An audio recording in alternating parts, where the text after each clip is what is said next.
Ang lasa! Pati utak! Sumama!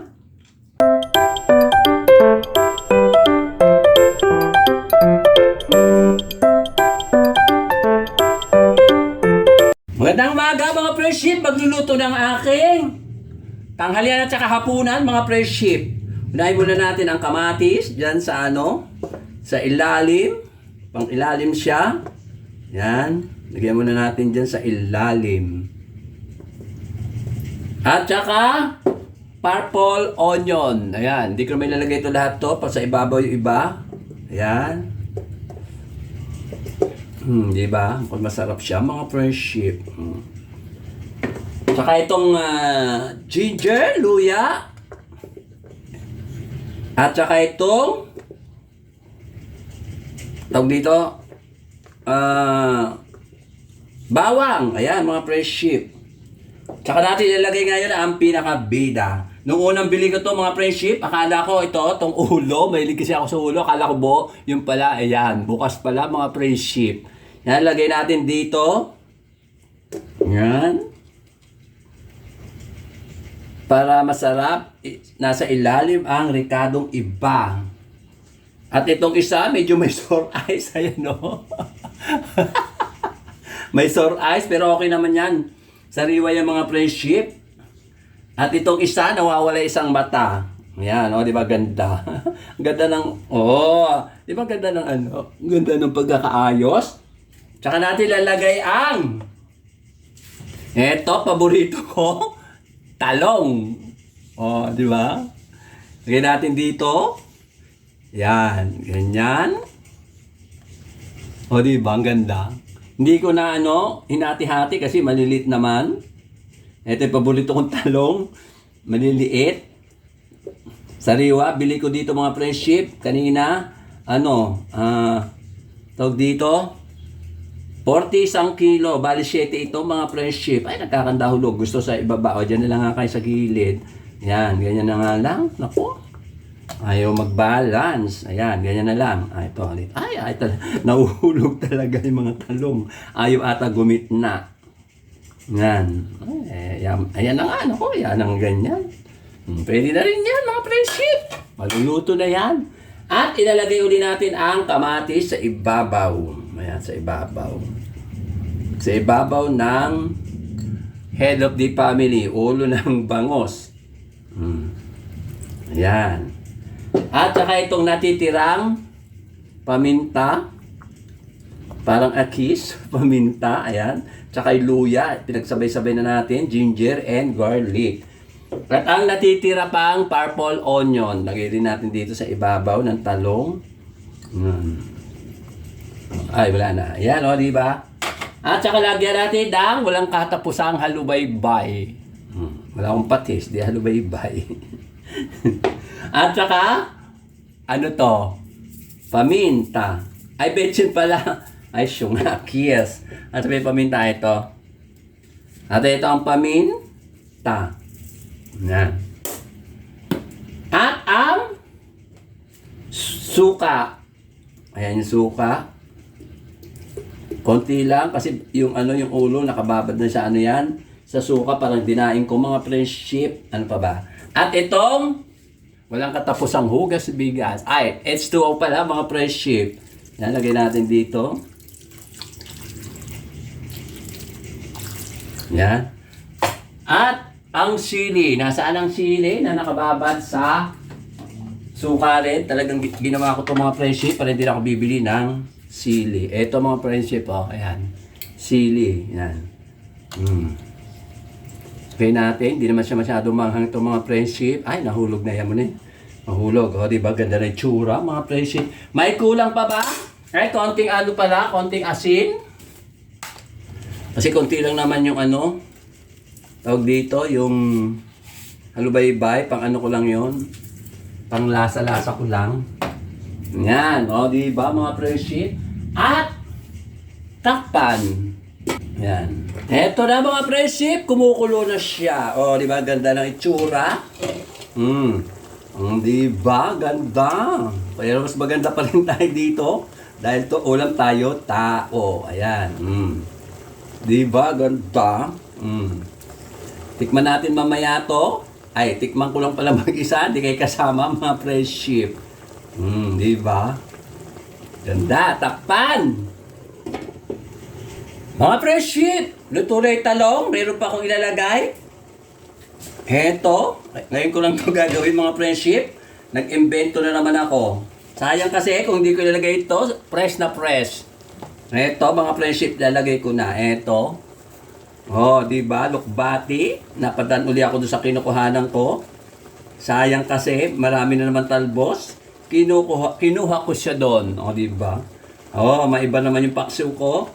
For the first time in my life, ngayon lang ako naglagay ng alukbati sa paksiw ng ulo ng bangos. Eto na mga friendship, malapit nang maluto yung alukbati. Di ba mga friendship, oh?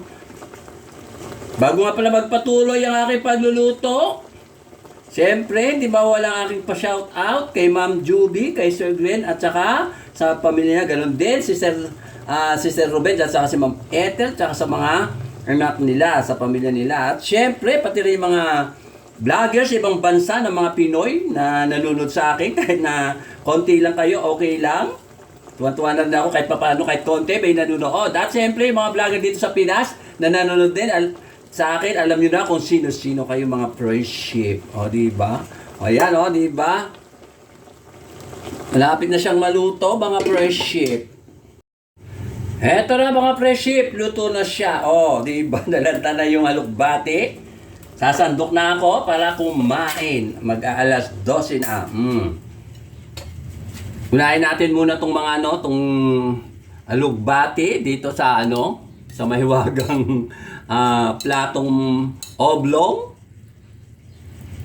Ito ulam ko dito ito friendship sa hapon ngayon tsaka sa hapunan. O, di ba tipid ko?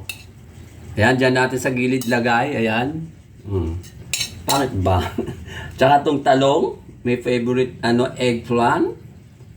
Yan. Ay, aray ko. Paso ko.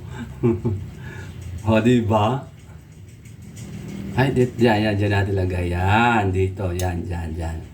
Para man maganda tignan ang aking plating. Pag-plating. Yan. At ang ulo, ang head of the family, lagay natin dito. Dalawang kukunin ko. Mamayang hapon yung dalawa. O, diba? Tipid. Kasi ulo lang naman itong mga friendship. Wala namang gaanong laman. Sisip-sipin ko lang yung ulo, yung pinaka-utak. Yun ang masarap dito. Malinamnam mga friendship. O, ayan. Ito tinatawag na obra. Obra kadabra. Lutong Macau. Inimbento ko mga friendship. Yan. Obra Macau. O, diba? Ang talong na tabunan. Okay lang. Yan. O, diba? Maganda ba? Ang pagkaka-plating ko. Pwede na rin siguro to. Ilan ba yung talong kanina? Ayan. 3 na natitira. Hingin natin ang mga onion. Ayan, yung mga tawag dito, tomato na walang sauce. Ganda ba? Maganda rin mga friendship, diba? Ayan. So, lagyan natin ng konting sabaw na tuyo. Sabaw na tuyo. Aray ko. Ay! Nahulog yung yung tawag dito, yung langgalang maliit. Ayan. Kainit. Ayan, diba mga friendship? Tingnan nyo mabuti. Umuusok-usok pa siya. Ayan. Sige na, mamaya na ulit mga friendship at kakain na ako. Mga friendship, ito na ang aking finished food na ngayon ko lang ginawa. Na nilagyan na lugbati ang paksiw. Kanina ang dami niyan, ngayon kokonti na lang mga friendship. Paksiw na ulo ng bangos na may talong, na may alugbati, sibuyas, kamatis at luya at bawang. Mga friendship, ito na ako, kakain ako. Ito na yung aking ulam. Ayan, ang paborito ko, ulo. Ulo ng bangus, wag lang ulo ng manok. Mag-alas 12 na mga friendship. Kakain na ako. Tikman na natin tong tong alokbati. Kung naluto ba dahil sa suka. Tingnan ko lang.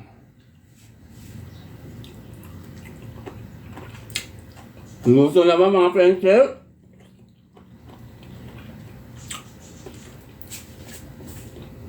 Sarap siya. Siyempre, luto ko nga mga friendship. Kaya masarap.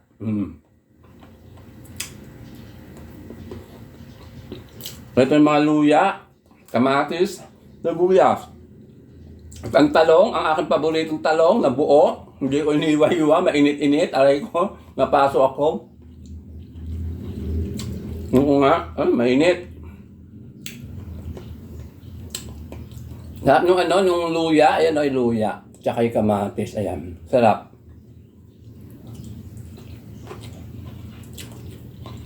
Kasi yung luya mga friendship, mura pa, bata pa siya at hindi pa siya gurami. Gurami means matanda. So, ito yung bangos, na-surprise ako. Kala ko buo itong bangos, yung pala, parang dinaing.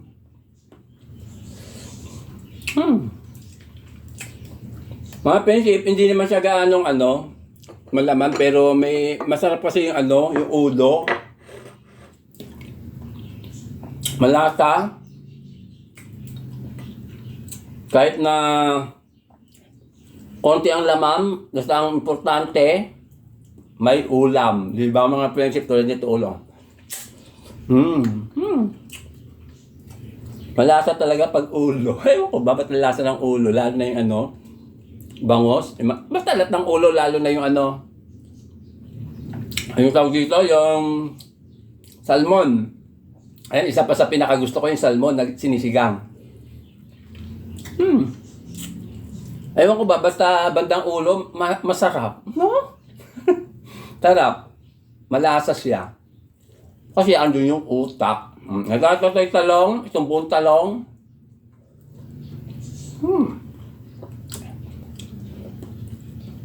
Medyo hindi siya tumama sa doon sa lasa, doon sa tawag dito. Kasi konti lang sa sa sabaw. Pero dito may sausawan ako dito, Ako nga. May konting lang, lubaybay, tsaka maraming suka. Ito ulit.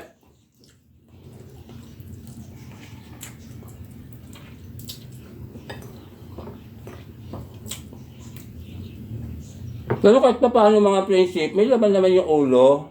Ayan Pagkita ko sa inyo, ayan may laman ng konti naman. Ayan. Toto. Ay, nahulog. Buhay pa. Ang ba? Init. Masarap ba sa bandang ulo? Saka doon sa bandang tiyan ng bangos. Ay, alokbate, sarap.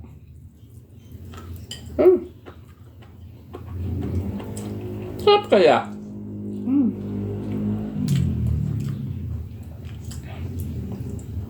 Malasa, basta't ulo. Sarap! Basta ganito ang ulam, isda, paksiw, o basta isda. Ganang-ganado ako kumain. Ang dami kamatis, sarap.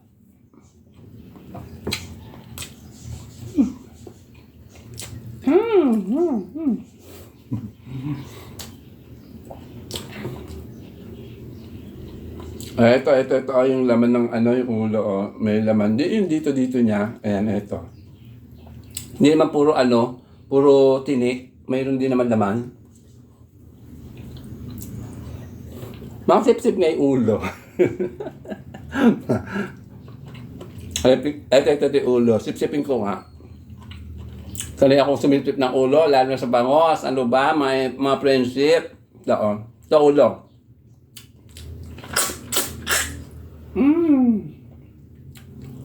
Harap. Ang lasa. Pati utak. Sumama. O, diba mga friendship? O sige na, babay na mga friendship at kakain na ako. Kakain muna ako. Tuloy kayong aking pagkain. Pinakita ko na sa inyo kung paano kainin ang ulo. Thank you for watching.